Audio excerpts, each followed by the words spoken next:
We're getting a little taste of what Middle East policy is going to be like under President Donald Trump.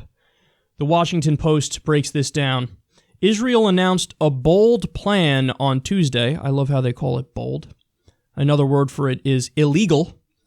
To construct 2,500 housing units in Jewish settlements in the West Bank. A decision made by Prime Minister Benjamin Netanyahu just 2 days after he spoke with President Trump. The move appears to be a clear sign that the Israelis no longer fear American criticism of settlement construction, which is condemned by most of the world. Trump called for moving the U.S. Embassy to Jerusalem, a city claimed as the capital of both Israel and a potential future Palestinian state. Trump's pick for U.S. ambassador to Israel, David Friedman, is a hard-line opponent of the two-state solution and a supporter of the settlement enterprise in the West Bank. The Jewish settlements have grown to house more than 400,000 Jewish residents in the West Bank and more than 200,000 in East Jerusalem. The settlers believe that they are living on land granted to them by God. Listen to this bone-chilling quote from Benjamin Netanyahu himself. He said, "We're building, and we will continue to build." These are settlements that are clearly in violation of international law. It's not even close. It's not up in the air. It's not a debatable issue. It is overtly in violation of international law. And now he's doing a tap dance. He's doing an end zone dance. He's rubbing it in everybody's face. Oh, UN, you did a toothless resolution against me saying that we should follow international law like everybody else. Now we're going to go further in the wrong direction, and I'm going to say, yeah, we're building, and we're going to keep building. He's spitting in your eye. He's spitting in the eye of the international community. And why? Because he spoke with President Dipshit behind the scenes, and Trump, because he's a simpleton, and he doesn't know these issues well, and he's not really smart enough to grasp them either way. He said, tremendous. Do whatever you want, Benjamin. You are our top ally. Believe me. Let me just tell you. See, here's the thing about Trump. He doesn't know what he's talking about.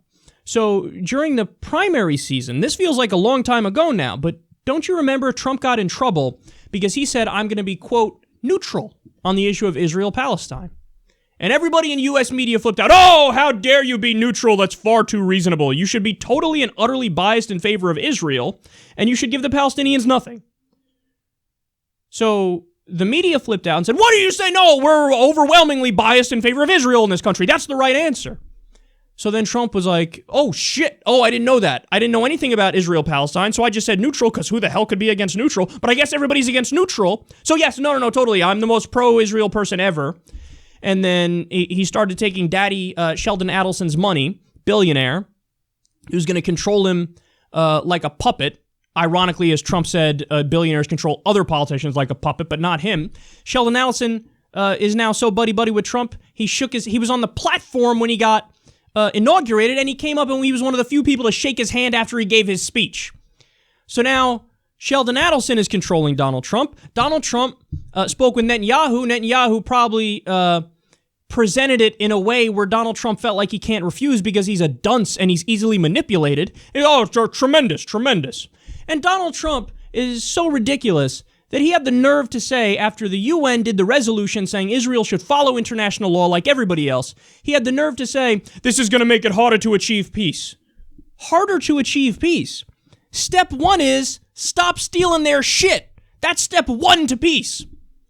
You didn't say it was okay for them to come in your house and steal things, so this is going to be much harder to make peace between you two. You have to let them steal things and say it's okay before we can make peace.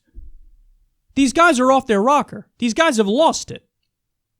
And now they're going full speed ahead. A pro-settlement ambassador? So then he's not for peace. He's openly not for peace. And Netanyahu's saying, I'm just going to keep building. I'm just going to keep taking land. And then, oh my goodness, the pearl clutching that's going to happen when there are attacks now against Israel.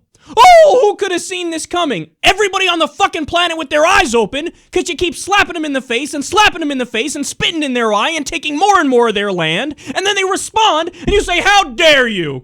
You should do this through a diplomatic route. They tried it through a diplomatic route and you said no. What do you expect to happen? But this isn't even the half of it. Because I laid it out there for you. Maybe I glossed over it. Maybe I went a little bit too fast for you. But understand what these settlers believe and what many of them say. They believe, I'm going to read it again, quote, the settlers believe, this is the Washington Post talking, not me speaking. The settlers believe that they are living on land granted to them by God. So, notice, in the conflict in Israel-Palestine, oftentimes, what you hear from people in the U.S. is, well, I mean, come on. Let's be serious here. You have the only democracy in the Middle East. You know, people who believe in liberal secular values.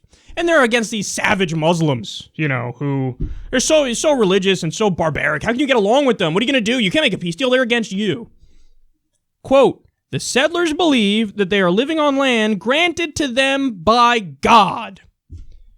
So you are doing violence in the name of a political or religious ideology. Don't we have a term for that? I believe it's called terrorism. And I believe it's terrorism when you do it and you fit the textbook definition. So let's be crystal clear. Netanyahu and his government are, at the very least, emboldening and sympathetic to a terrorist movement, or, more appropriately, they support terrorist policies, and they themselves are terrorists. And yet again, everybody's going to turn around and clutch their pearls and say, how dare you say that? Remind me again what happened in Gaza in 2014. Oh, that's right. Netanyahu went on a bomb fest where he killed a minimum 80% civilians in Gaza. He took out the only power plant in Gaza. He took out hospitals. He took out schools. He didn't care about the civilian casualties. He acted like a terrorist would act. He doesn't strap on a suicide vest and blow himself up. He shoots a missile at your face and takes out your aunt and your grandma. So spare me with this bullshit. Israel is speeding up brazenly illegal acts under international law. They're doing more land grabs. They're inflaming the tension further, and they are not interested in peace. You don't sit down and negotiate with those people. You force them to the right position. Here's what I would do. You're not getting that $38 billion in mostly military aid that Obama promised you. We're cutting that off right now. Not even close.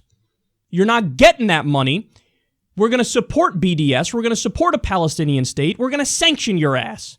We're going to cut off your support from the world economically to the point where you have no choice but to sit down and make a deal. Step number one is you're not building those settlements. Step number two is you're going to get off the land that you're occupying illegally.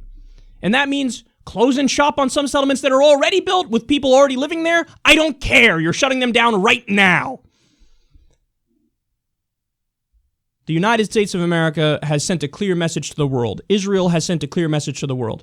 When we do it, when we violate international law, when we spit in your eye, when we embolden and support terrorists who think they're taking land because God told them to take land, it's okay.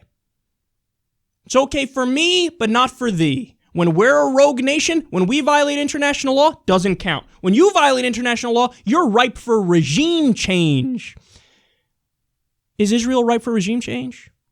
Does Iran have the go-ahead to topple the Netanyahu government and the Likud government and say, now we're going to put in our own puppet regime to support our will?